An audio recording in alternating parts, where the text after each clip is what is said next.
दोस्तों, आज हम अपने मुंह से निकले हुए शब्दों के सामर्थ्य और शक्ति के विषय में जानने की कोशिश करेंगे इस वीडियो के माध्यम से। नीति वचन 18 अध्याय का 21 पद में लिखा है, जीभ के वश में मृत्यु और जीवन दोनों होते हैं, और जो उसे काम में लाना जानते हैं वो उसका फल भोगेगा। हम क्या बोलते हैं और किन शब्दों का प्रयोग करते हैं रोज के अपने जीवन में, ये बहुत ही ज़्यादा मायने रखता है हमारे मसीही जीवन में। आज हम इसी बारे में बाइबल से कुछ सीखने जा रहे हैं। उत्पत्ति अध्याय 1 में परमेश्वर ने अपने शब्दों से ही सृष्टि का रचना किया था, और एक बेडौल पृथ्वी सिर्फ शब्दों के द्वारा ही सुंदर पृथ्वी में बदल गया। आज हम अपने ही शब्दों के सामर्थ्य के बारे में नहीं जानते, पर हमें इस बारे में जानना और समझना अति आवश्यक है, क्योंकि हम अपने ही शब्दों से खुद को बना भी सकते हैं और बिगाड़ भी सकते हैं। इसी कारण बोलते समय शब्दों को बहुत ही सावधानी से प्रयोग करना चाहिए। जैसे परमेश्वर ने अपने शब्दों से ही सृष्टि का रचना किया है, उसी तरह परमेश्वर ने हमें भी अपने शब्दों में सामर्थ्य दिया है, ताकि हम जो बोले वही हो जाए। लेकिन जब हम बोलते हैं तो किस नियत से बोलते हैं, ये परमेश्वर जांचता है। पहले इसमें नियत का सही होना बहुत ज़रूरी है। और अधिकार, सामर्थ और आशीष और श्राप दोनों हमारे शब्दों पर ही आधारित है। बाइबल में हम देखते हैं कि यीशु मसीह ने एक पेड़ को कहा है कि सूख जा, तो वो सूख गया, यानी पेड़ श्रापित हो गया। ठीक इसी तरह हमें भी परमेश्वर ने अधिकार दिया है कि आशीष और श्राप का, ताकि हम अपने शब्दों से बना भी सके और बिगाड़ भी सके। हम चाहे किसी भी परिस्थिति से गुजर रहे हों, शब्दों को हमेशा सोच समझ कर ही प्रयोग करना चाहिए। हमें अपने शब्दों में कुछ कुड़कुड़ाने का काम कभी नहीं करना चाहिए, क्योंकि इस कुड़कुड़ाने के कारण है इजरायलियों को 40 दिन का सफ़र 40 साल करना पड़ा। परमेश्वर ने अंधेरा बेडौल पृथ्वी को देखकर कहा कि उजियाला हो जा, और उजियाला हो गया।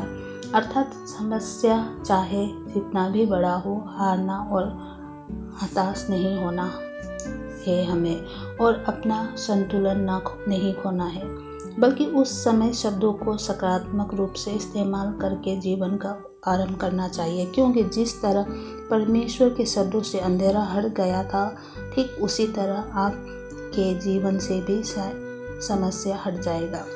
जब भी हम अपने चारों ओर नाना प्रकार के रोग, समस्या और घटी कमी को देखते हैं, तो उन समस्याओं को परमेश्वर को न बोलकर अपने प्रार्थना में वो बोले जो आप आगे होते हुए देखना चाहते हैं। अपने जीवन के अंधेरे फलों के लिए घोषणा कर सकारात्मक विचार से, तभी आप देखेंगे कि अंधेरे में उजियाला प्रकट हो रहा है, और इसी से आपके चारों ओर भी एक सुंदर सृष्टि का निर्माण हो जाएगा। ठीक उसी तरह जैसा परमेश्वर ने इस बेडौल सृष्टि का निर्माण किया। यजकल अध्याय 37 में हम देख सकते हैं कि परमेश्वर का आत्मा यजकल को एक सुंदर तराई में ले गया। वो पूरा तराई हड्डियों से भरा हुआ था। फिर परमेश्वर ने यजकल से कहा कि इन हड्डियों से भविष्यवाणी करते हुए कि हे सूखी हड्डियों, परमेश्वर का वचन सुनो और जी उठो। और ये बात हम सभी जानते हैं कि जैसे जैसे यजकल अपने शब्दों में बोलता गया, वैसे वैसे सभी सूखी हड्डियाँ जी उठा, और उनमें सांस भी समा गया, और ये एक सेना बन गए। यजकल ने वहाँ पर पद को प्रयोग नहीं किया और हार नहीं माना, बल्कि यजकल ने सूखी तराई में भी भरी हुई अवस्था में शब्दों से जीवन फूंक दिया। ये है शब्दों का सामर्थ्य, शब्दों का शक्ति, यानी आशीष और श्राप, मृत्यु और जीवन, बनाना और बिगाड़ना, सब कुछ परमेश्वर ने हमारे मुंह के शब्दों में ही दे दिया है, और जो इसे काम में लाना जानता है वो इसका फल अवश्य भोगेगा। परमेश्वर चाहते हैं कि हम अपने शब्दों का सही इस्तेमाल करें, ताकि परमेश्वर का आत्मा उन्हें लेकर हमें जीवन प्रदान करे। हमने दोनों उदाहरणों में देखा कि परमेश्वर के आत्मा ने ही सकारात्मक शब्दों को लेकर, जिसमें परमेश्वर के वचन ने भी सम्मिलित होकर कार्य किया है। जब पृथ्वी बेडौल था तो परमेश्वर का आत्मा केवल वहाँ मंडरा ही रहा था, पर शब्दों ने आत्मा के साथ मिलकर कार्य किया। वैसे ही आजकल जब हड्डियों से भरा हुआ तराई में था तो परमेश्वर का आत्मा भी वहाँ पर था। और जब यजकल ने वचन को लेकर भविष्यवाणी करना शुरू किया तो आत्मा वहाँ पर एक्टिव हो गया और सूखी हड्डियों में जीवन आ गया। इसी तरह जब हम समस्याओं या रोगों में पड़कर परमेश्वर के बन कर घोषणा करते हैं और जो होते हुए देखना चाहते हैं उसे बोलते हैं तो परमेश्वर का आत्मा हमारे शब्दों के साथ एक्टिव होता है और कार्य शुरू कर देता है। और जब हम नकारात्मक शब्दों का प्रयोग करते हैं तो शैतान का आत्मा एक्टिव होकर हमें और भी अंधेरे में ढकेल देता है।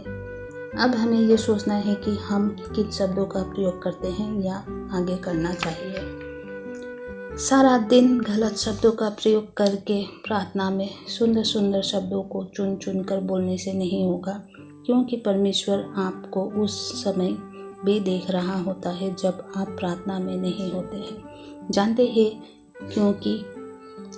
क्योंकि परमेश्वर अपने संतान को एक पल के लिए भी नहीं छोड़ता है और ना तो भूलता है।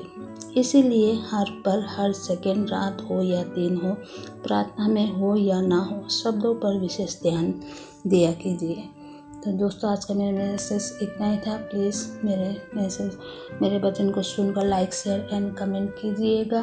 मेरे अगले वीडियो आने तक आप सब बने रहिएगा। तब तक के लिए आप सबको जय मसीह की।